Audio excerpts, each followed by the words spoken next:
नमस्कार सभी को, स्वागत है आप सभी का इस वीडियो के अंदर। और इस वीडियो में हम यहाँ पर सॉल्व करने वाले हैं आज जो क्वेश्चंस पूछे गए थे। मे बी वीडियो शायद कल आएगा, आई डोंट नो, बट 19 जुलाई को जो कोडिंग क्वेश्चन पूछा गया था उसका आंसर हम इस वीडियो में सॉल्व करने वाले हैं। मेरे साथ ज़्यादा डिफिकल्ट क्वेश्चन नहीं है। और आपको बीएसटी का कॉन्सेप्ट आता है तो एक बेसिक क्वेश्चन है, स्टैंडर्ड। और यही बात मैंने आपको बोली भी है, टीसीएस आजकल स्टैंडर्ड क्वेश्चन ही पूछ रही है, बहुत ज्यादा कुछ वेरिएशन नहीं कर रहे, वो लोग कुछ मेहनत नहीं लगा रहे, सीधे कॉपी पेस्ट मार देते क्वेश्चन को, जो स्टैंडर्ड क्वेश्चन होता है उसी को। तो ये क्वेश्चन पूछा गया था यहाँ पर, स्टैंडर्ड क्वेश्चन है, इसको सॉल्व करेंगे। उससे पहले if you are preparing for TCS NQT, you can purchase our TCS NQT mock test series. इसकी लिंक आपको डिस्क्रिप्शन में मिल जाएगी। The major part is you can give the live test. तो लाइव टेस्ट का क्या एडवांटेज होता है, basically you can give the live test, you can check your score कि भाई आपका क्या स्कोर आ रहा है, और उस स्कोर के बेसिस पे you will be getting an idea कि बाकी बच्चों के कंपैरिजन में आपकी क्या रैंक आएगी। सो ये आपको एक बेनिफिट वाली चीज है कि आप लाइव टेस्ट अटेम्प्ट करके अपना स्कोर देख सकते हो। उसके अलावा you will be getting the daily test for practice. ठीक है, यहाँ पर आपको डेली टेस्ट मिल जाते हैं काफी सारे प्रैक्टिस करने के लिए, जिसमें कुछ इंपॉर्टेंट क्वेश्चंस भी हैं, वो आप देख कर जा सकते हो। जैसे कि सपोज आपको रीजनिंग के केवल 100 क्वेश्चन करके जाने तो 100 दे दिए हैं, बाकी न्यूमेरिक के दिए हैं, वर्बल के। So you can definitely check that. And आपको यहाँ पर टॉपिक वाइज जो यहाँ पर क्वेश्चन है वो आपको यहाँ पर देखने को मिल जाएंगे, अलग अलग क्वांट के, रीजनिंग के। सो आप टॉपिक वाइज भी प्रिपरेशन कर सकते हो, प्लस कोडिंग की शीट्स मिल जाएंगी आपको प्रिपेयर करने के लिए। एंड जो अपडेटेड सिलेबस है वर्बल एबिलिटी का, वो मिल जाएगा, फिल इन द ब्लैंक्स, और अपना जो पैसेज रिकॉल है जो अपडेट हुआ है अभी नया नया, ये सब आपको यहाँ पर देखने को मिल जाएगा। So you can purchase it, the link will be in the description for TCS NQT mock test. Now start with the question. Question क्या बोलता है, स्टैंडर्ड क्वेश्चन है। You are given the values of the nodes of the binary search tree and an integer k. Find the nth smallest element in BST. ठीक है, simple. So basically हमें एक array दिया है नोड्स का, जिससे हमें सबसे पहले बीएसटी क्रिएट करना है। बीएसटी क्रिएट करने के बाद हमें kth स्मॉलेस्ट एलिमेंट बताना है। तो सबसे पहले एरे में क्या आया है, 5, तो 5 को हम अपने रूट पे इंसर्ट कर देंगे। फिर आया 3, 3 5 से बड़ा है या छोटा है, छोटा है, तो लेफ्ट साइड में इंसर्ट हो जाएगा। फिर आया 6, 6 5 से बड़ा है कि छोटा है, बड़ा है, तो 6 आ जाएगा, यहां पर इंसर्ट हो जाएगा। ठीक है। फिर आया 2, अब 2 हम चेक करेंगे, 3 से बड़ा है, छोटा है, छोटा है, 2 यहां पर इंसर्ट हो जाएगा। फिर आया 4, तो 4 5 से छोटा है, ठीक है, तो इस साइड आएगा, बट 3 से बड़ा है तो इस साइड आ जाएगा। ठीक है। उसके बाद अपन का आ गया 1, अब 1 5 से भी छोटा है, 3 से भी छोटा है, 2 से भी छोटा है, तो यहाँ पे आ जाएगा। बीएसटी तो आपको पता ही होगा ना कैसे बनाते हैं, लेफ्ट और राइट। राइट वाला नोड इस साइड जाता है, लेफ्ट वाला मतलब छोटा नोड, सॉरी, लेफ्ट में आता है, बड़ा नोड राइट साइड में आता है। ठीक है, तो ये बीएसटी हमारा बन जाएगा। अब इसमें क्या बताना है, kth स्मॉलेस्ट एलिमेंट, मतलब third smallest, k equals to दिया है 3, मतलब क्या बताना है हमें यहाँ पर, थर्ड स्मॉलेस्ट एलिमेंट। ठीक है। अब थर्ड स्मॉलेस्ट कैसे निकालेंगे, देखो अगर हमारे पास बाइनरी सर्च ट्री है तो आपको पता होगा कि जब हम इन ऑर्डर ट्रेवर्सल करते हैं तो इन ऑर्डर ट्रेवर्सल पर जो हमें आंसर आता है वो सॉर्टेड ही आ आता है। इन ऑर्डर ट्रेवर्सल आप जब भी करोगे बाइनरी सर्च ट्री का, तो उसमें जो आपको आउटपुट मिलेगा वो हमेशा सॉर्टेड मिलेगा। ठीक है। तो हम इन ऑर्डर ट्रेवर्सल कर लेंगे, और जैसे ही इन ऑर्डर ट्रेवर्सल में हमें थर्ड नोड मिलेगा, या केथ नोड बोल सकते हैं, जब हम कर रहे होंगे इन ऑर्डर ट्रेवर्सल और जब हमें केथ नोड मिलेगा, उसी वक्त हम उस नोड को रिटर्न करवा देंगे या प्रिंट करवा देंगे और हमारा काम हो जाएगा। सिंपल। इन ऑर्डर ट्रेवर्सल पता है ना क्या होता है कि नहीं पता, बता देता हूं, नहीं पता तो कोई दिक्कत नहीं है। इन ऑर्डर ट्रेवर्सल बेसिकली कैसे प्रिंट होता है, ऐसे, सबसे जो लास्ट वाला एलिमेंट है वहां से स्टार्ट करो, एंड ऐसे ऊपर की तरफ जाओ, ऊपर की तरफ जाओ जब तक कोई एलिमेंट नहीं मिलता। तो सबसे पहले 1 प्रिंट हो जाएगा, 2 मिल जाएगा, फिर 3 प्रिंट हो जाएगा। फिर ऊपर एलिमेंट मिल गया तो फिर नीचे की तरफ आओ, फिर ऐसे ऊपर की तरफ जाओ, ऊपर की तरफ जाओ, और फिर जैसे कोई एलिमेंट मिल गया फिर राइट साइड आओ। तो अगर आप देखोगे तो सबसे पहले क्या प्रिंट होगा, 1, फिर ऊपर की तरफ जा रहे हैं 2 प्रिंट हो जाएगा, फिर ऊपर की तरफ जा रहे हैं 3 प्रिंट हो गया। अब यहाँ पर चूंकि ये नोड मिल गया तो अब नीचे की तरफ आएंगे तो 4 आ गया, फिर 4 से फिर ऊपर की तरफ गए, 5 आ गया, फिर 6 आ गया। तो अगर आप देखोगे तो 1 2 3 4 5 6 सॉर्टेड प्रिंट हो गया। थर्ड केथ एलिमेंट प्रिंट करना है, मतलब थर्ड, तो ये प्रिंट हो जाएगा। ठीक है। So basically in order traversal करेंगे, इन ऑर्डर ट्रेवर्सल में जो भी केथ नोड आएगा उसको हम प्रिंट करवा देंगे, सॉर्टेड एलिमेंट मिलता ही है। ठीक है। तो इसमें कोई लॉजिक तो है नहीं कुछ ज्यादा, तो डायरेक्ट कोड ही देख लेते, कोड ही है जो भैया इंपॉर्टेंट, तो कोड ही है, इसमें लॉजिक का तो कुछ करना लेना देना है नहीं। ठीक है। तो सबसे पहले कोड पे चलते हैं। सबसे पहले हम अपना इनपुट ले लेंगे, टोटल नंबर ऑफ नोड्स कितने हैं। तो सपोज हमारे पास 6 नोड्स हैं। सबसे पहले हमने इसका इनपुट ले लिया, टोटल नंबर ऑफ नोड्स। ठीक है, टोटल नोड्स, ये आ गए 6, ये हमने इनपुट ले लिया।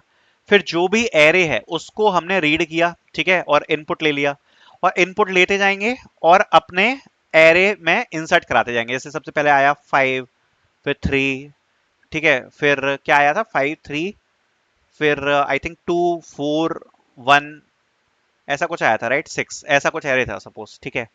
तो सबसे पहले आया 5, तो इनपुट में 5 आ जाएगा, फिर 3 आ जाएगा, फिर 2 आ जाएगा, फिर 4 आ जाएगा, फिर 1 आ जाएगा, फिर 6 आ जाएगा, ठीक है। तो सबसे पहले यहाँ पर ये लूप चल रहा है, 1 बाय 1 इनपुट लेने के लिए हम इनपुट लेते जा रहे हैं और उसको अपने ट्री में इंसर्ट करते जा रहे हैं। तो इसके लिए हमने लिखा है इंसर्ट फंक्शन।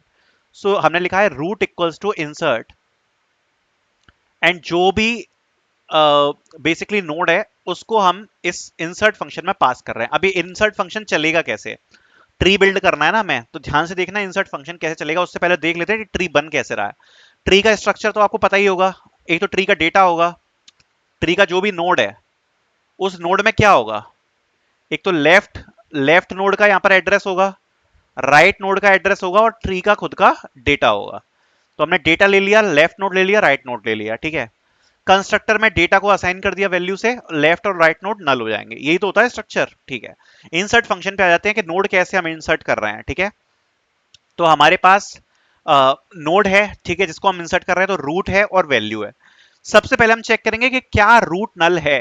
अगर रूट नल है तो अभी तक ट्री बनना स्टार्ट ही नहीं हुआ, तो आप देख सकते हो हम डायरेक्टली अपने न्यू नोड को रिटर्न करवा देंगे, राइट। तो ये हमारी रूट बन जाएगी, ठीक है। अगर ऐसा नहीं है, रूट मतलब नल नहीं है, तो हम चेक करेंगे if the value is less than root का डेटा। जो भी वैल्यू हमें इंसर्ट करानी है क्या वो रूट के डेटा से कम है। अगर रूट के डेटा से जो भी वैल्यू है वो अगर कम है, तो वो ट्री के किस साइड जाएगा, लेफ्ट साइड, क्योंकि जितनी भी वैल्यूज होंगी जो रूट के डेटा से कम होंगी वो लेफ्ट साइड जाएंगी। तो हम कह देंगे कि रूट के लेफ्ट में क्या इंसर्ट करा दो, रिकर्जन फंक्शन जो है वो अपने आप अपना काम कर देगा। तो इंसर्ट फंक्शन पास कर देंगे भैया लेफ्ट साइड में रूट का लेफ्ट कर दो एंड वैल्यू पास कर दो, मतलब लेफ्ट साइड में पहुंच जाओ। सबसे पहले तो हमने रूट पास किया था, बट हमने चूंकि ये चेक किया कि भैया जो डेटा है वो वैल्यू जो है वो रूट के डेटा से छोटा है, तो हमने क्या कहा कि भैया तो फिर जो नोड इंसर्ट होगा वो रूट के लेफ्ट साइड पे होगा, एंड अगेन हम इंसर्ट फंक्शन में रूट का लेफ्ट एंड वैल्यू पास कर देंगे। एल्स अगर जो डेटा है वो रूट से बड़ा है तो हम रूट के राइट साइड पर same insert function and root का राइट पास कर देंगे, सिंपल। लास्ट में हमारी रूट रिटर्न हो जाएगी, इससे हमारा जो पूरा का पूरा ट्री है वो बन जाएगा। ये तो आपको पता ही होगा, बेसिक चीज है, ठीक है। अगर बिल्कुल भी आइडिया नहीं है तो शायद समझ में नहीं आएगा, बट ऐसे ही बनाते हैं बीएसटी, राइट। एक हमने बना लिया काउंट नोट्स, क्योंकि हमें के तक काउंट करना है ना, के की वैल्यू निकालनी है, थर्ड रूट निकालना है। बाकी आंसर में हमने -1 स्टोर कर लिया, ठीक है। हम इन ऑर्डर ट्रेवर्सल कर रहे हैं, ध्यान से सुनना, इन ऑर्डर ट्रेवर्सल कर रहे हैं, ध्यान से सुनना कैसे करेंगे। अपना हमने रूट पास कर दी ट्री की। सपोज हमारा ट्री कुछ इस प्रकार से है, 5 3 4 सॉरी 5 3 4 2 1 एंड 6, ठीक है, ये हमारा ट्री है। तो रूट हमने पास कर दी एंड कौन सा एलिमेंट निकालना है, केथ एलिमेंट, तो इंट के पास कर दिया, ठीक है। If root is null and answer is -1 तो डायरेक्टली हम रिटर्न करा देंगे, कोई रूट है मतलब कोई नोड ही नहीं है तो हम रिटर्न करवा देंगे, ठीक है। अदरवाइज हमें क्या करना है, इन ऑर्डर ट्रेवर्सल करना है। तो इन ऑर्डर ट्रेवर्सल हमेशा कैसे चलता है, लेफ्ट फिर नोड और फिर राइट। इन ऑर्डर ट्रेवर्सल इस हिसाब से चलता है कि सबसे पहले ट्री के बिल्कुल लेफ्ट में जाओ, बिल्कुल लेफ्ट में जाओ जाओ जाओ जाओ जाओ, और फिर प्रिंट कराओ नोड को, फिर राइट में जाओ, ऐसे चलता है, ठीक है। तो सबसे पहले इन ऑर्डर ट्रेवर्सल में क्या पास होगा, क्योंकि हमें लेफ्ट में जाना है तो इन ऑर्डर में हम क्या पास कर देंगे, यही जो इन ऑर्डर फंक्शन है इसमें we will be passing the root का लेफ्ट, ये हमें लेफ्ट साइड जाना है, so we will be passing root का left and the value k, ठीक है, ये दोनों पास हो जाएगा, ठीक है। इसके बाद we will be counting the nodes, nodes count करेंगे हम कितने नोड्स हो गए। अगर काउंट करके जो नोड्स है, क्योंकि अगर आप देख रहे हो तो अगर हम लेफ्ट साइड चले गए मतलब एक नोड आगे बढ़ गए ना हम, तो काउंट नोड्स प्लस प्लस हो जाएगा। अगर इसकी वैल्यू के बराबर है, अगर इसकी वैल्यू के बराबर है मतलब केथ नोड पर हम आ गए, तो जो आंसर है उसमें हम रूट का डेटा स्टोर करवा लेंगे कि हम केथ नोड पर आ चुके हैं और फिर रिटर्न कर देंगे, ठीक है। और फिर लास्ट में जब ये बीच की चीज हो गई, जैसे मैंने बताया, सबसे पहले हम क्या करते हैं, लेफ्ट जाते हैं, फिर जो भी आपको नोड पे करना हो वो करते हैं, फिर राइट में जाते हैं। तो लास्ट में हम कर देंगे इन ऑर्डर रूट का राइट एंड के। अब ये चलेगा कैसे, चलेगा कैसे, in order traversal I hope आपको आता होगा, बट तब भी मैं आपको एक ड्राई रन करके दिखाना चाहता हूं इस पे। ये हमारा ट्री आपको समझ में आ गया, ठीक है। अब इन ऑर्डर ट्रेवर्सल सबसे पहले चलता कैसे, ध्यान से सुनना, और ये पूरा फंक्शन कैसे वर्क करेगा। सबसे पहले हम रूट पर हैं, और सबसे पहले क्या इन ऑर्डर ट्रेवर्सल में पास होगा, रूट का लेफ्ट एंड के।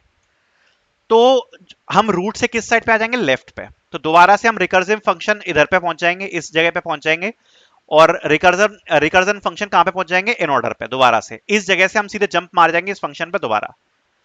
अब दोबारा जब इस पर गए तो दोबारा से हम इसी फंक्शन पर आ जाएंगे, दैट इज रूट का लेफ्ट। सो अगेन ये जो फंक्शन है ये अभी पूरा एग्जीक्यूट नहीं हुआ, दोबारा से हम इसके लेफ्ट साइड पे जंप कर जाएंगे। फिर दोबारा से ये जो फंक्शन है वो पूरा एग्जीक्यूट नहीं हुआ, दोबारा से हम लेफ्ट साइड पे जंप कर जाएंगे तो इस जगह पर आ जाएंगे जहां पर 1 है।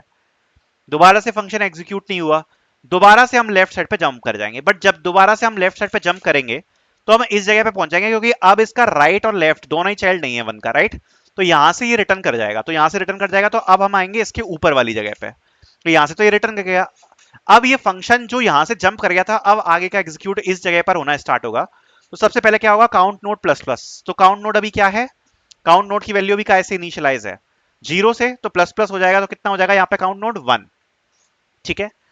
उसके बाद हम इसके राइट साइड पे जाएंगे, बट राइट साइड पे तो अगेन यहाँ पर नल है, अपन 1 नोड पे खड़े हैं ना, राइट साइड अगेन इसका नल है, तो ये कुछ भी नहीं होगा। फिर से अपन ऊपर वाले फंक्शन, अब ये पूरा एग्जीक्यूट हो गया, अब हम जाएंगे ऊपर की तरफ।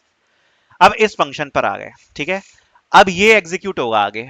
अब एग्जीक्यूट वाला दोबारा से कहां से एग्जीक्यूट होगा, इस जगह से, काउंट नोड प्लस प्लस। अभी काउंट नोड की वैल्यू क्या है, 1। तो अब फिर से प्लस प्लस हो जाएगा, तो यहां पर इस जगह पर क्या वैल्यू हो जाएगी, 2। अब ये दोबारा चेक करेगा कि क्या ये के से मैच हो रहा है, नहीं हो रहा।